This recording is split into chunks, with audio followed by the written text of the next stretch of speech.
August 2018 episode of Out of the Vault. If you are new to my channel, welcome. It is a pleasure to have you, and this is without a doubt one of my favorite segments on my channel because we discuss all of the wonder and magic that is Disney, and of course Disney Pixar and Studio Ghibli films are included in this as well.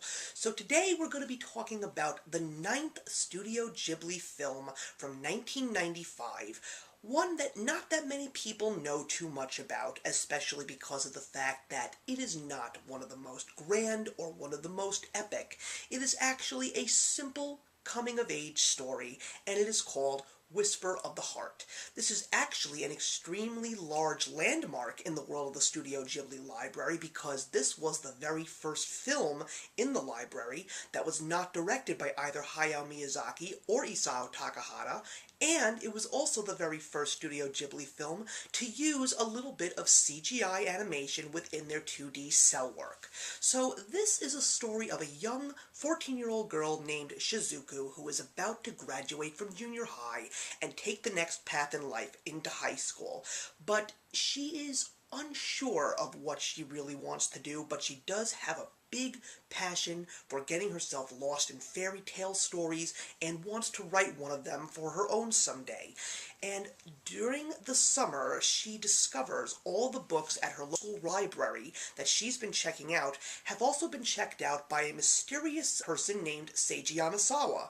She is unsure of who this person is, she's quite certain that it's a guy, and she wants to know what is it that drives this person to these books just as much as her. But while she is trying to discover who this young man is, and also discovering what she wants to do after she graduates, she is dealing with a lot of things going on. She's dealing with her family life as her mother has gone back to school, and they don't really have the most lavish of lifestyles. She also is trying to take care of one of her friends who is having serious boy issues, and she herself is just trying to figure out how she is going to pass her exams and what high school is going to bring, or does she even want to go to high school? Does she just want to go and be a writer? And more importantly, what does she want to write about? And through this summer, going into the school year, she finds inspiration in the strangest of places. Whether it is a mysterious cat that comes and goes, whether it is this old antique dealer, or could it possibly be Seiji Yamasawa himself when she finds out who he is, and more importantly, the story that's behind him. So when I first saw this film, I was blown away by the beauty of the simplicity, but the complexity of the character development, as well as the beautiful animation.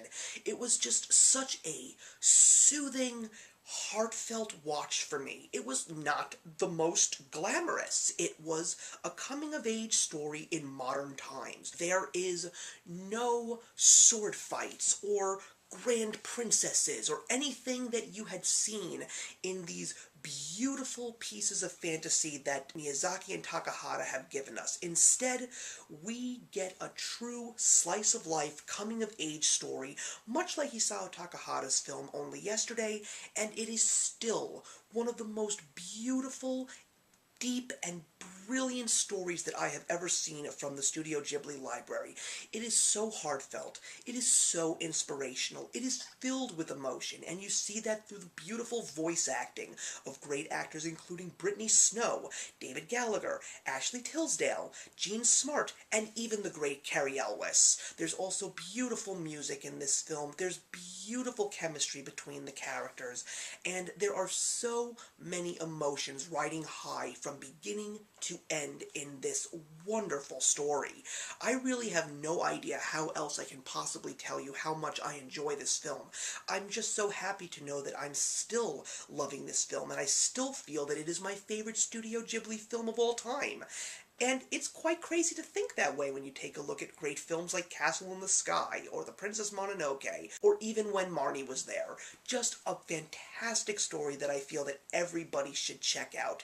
The animation is brilliant, it is going to leave you inspired, and it's going to make your heart feel so positive at the end when you finish watching this film. Is it for everybody? Not necessarily, because it is a very slow burn. It's a pretty long movie, believe it or not, and The story may not be everybody's cup of tea, but for me, I feel that these kinds of films are the most important ones to see, especially if you're just down in the dumps, you need a great pick-me-up, or if you're actually looking for something to be inspired by. Whisper of the Heart is definitely one of the most powerful and beautiful Studio Ghibli films of all time, and that's why I will proudly give Whisper of the Heart a solid 4 stars out of 4. So thank you very much for watching, everybody. Please leave your comments in the box below. Let me know if you've seen Whisper of the Heart. I would really love to have a conversation with you about this movie. And with that, I will see you in the next episode of Out of the Vault.